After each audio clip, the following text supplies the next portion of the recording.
Tu veux perdre du ventre, mais t'aimes profiter des week-ends avec tes amis et boire de l'alcool, mais tu te dis que les deux sont incompatibles, c'est ce qu'on va voir dans cette vidéo.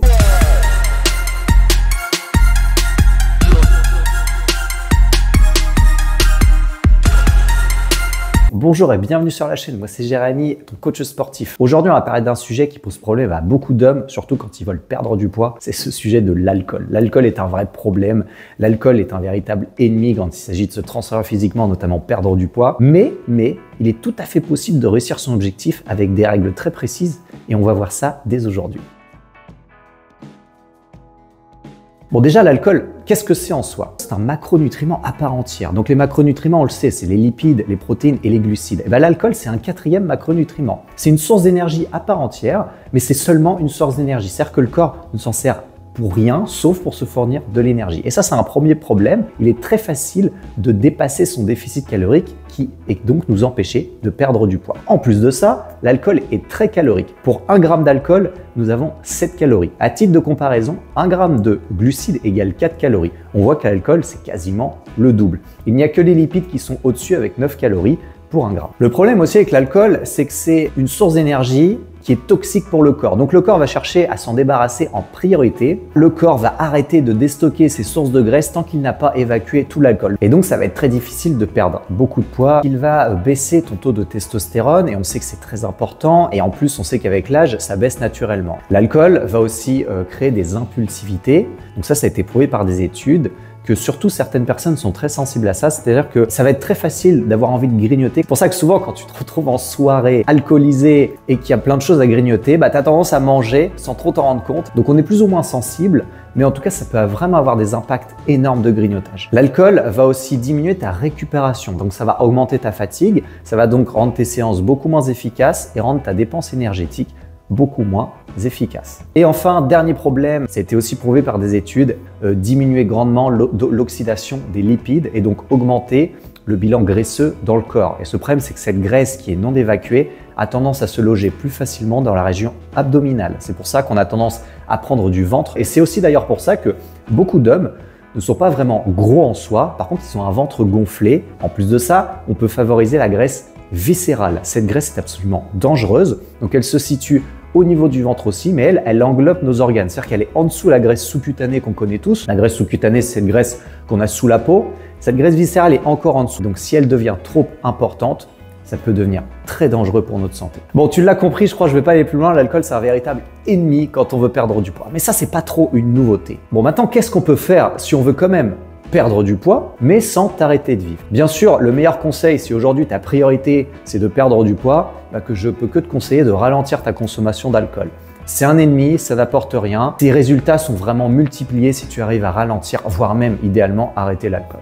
Maintenant, je sais que c'est pas facile pour tout le monde et c'est tout à fait normal d'avoir envie de se faire plaisir le week-end, de relâcher un peu la pression, de profiter de ses amis. Et donc, je comprends qu'on veuille boire de l'alcool. Alors, comment faire? Je vais te donner quelques petites règles très simples à suivre pour t'aider dans ton objectif. Déjà, je tiens à te rassurer, parce que jusqu'ici, le tableau était assez noir, je tiens à te rassurer, certaines études ont aussi montré que ce qui comptait, c'était quand même le déficit calorique. D'ailleurs, une étude l'a montré en séparant 2 groupes de personnes. Les 2 groupes ont suivi le même régime hypocalorique, sauf qu'un groupe avait 10% de son régime qui était constitué d'alcool et l'autre groupe 10% de son régime qui était constitué de jus de raisin. Et les résultats étaient les mêmes, les 2 groupes ont perdu du poids. Donc ça prouve que peu importe notre source d'énergie, tant qu'on est en déficit, on perdra quand même du poids. Du coup, en fait, la seule règle qu'il y a vraiment à respecter si tu veux vraiment réussir, c'est tout simplement d'avoir un plan à suivre, une diète où tu as une idée du nombre de calories pour pouvoir intégrer l'alcool dans ta diète. C'est d'ailleurs ce que je fais dans mon accompagnement. J'ai beaucoup d'hommes qui ont réalisé de très belles transformations physiques tout en continuant à consommer de l'alcool parce qu'ils voulaient, ils ne se voyaient pas s'arrêter, c'est tout à fait normal. Donc j'ai intégré cet alcool dans leurs calories et il n'y a eu aucun problème. Si tu veux en savoir plus, je t'invite à aller voir en description, j'ai prévu un atelier de 20 minutes qui explique toute ma méthode et tu peux même réserver un appel entièrement gratuit avec moi. N'oublie pas aussi de t'abonner à la chaîne par la même occasion. Du coup, c'est vraiment la seule façon de réussir si aujourd'hui tu veux te faire plaisir tout en perdant du poids, c'est d'avoir une idée de la répartition des macronutriments et des calories que tu manges dans la journée. Avec ça, il n'y aura aucun problème d'intégrer de l'alcool. Bon, maintenant, comment faire si tu as une soirée que tu n'as pas pu contrôler? C'est samedi soir, tu es invité à un anniversaire, tu es avec des amis, tu te laisses embarquer. Là, tu ne peux pas contrôler ce que tu bois. Bon, ça arrive, il n'y a pas de souci. Alors, que faire dans ces cas-là? Ce que je peux te conseiller, c'est que le lendemain, déjà, il faut boire énormément. Ça, c'est pas une nouvelle, il faut s'hydrater. La deuxième chose à faire, c'est que je t'invite vraiment à aller faire des séances de sport.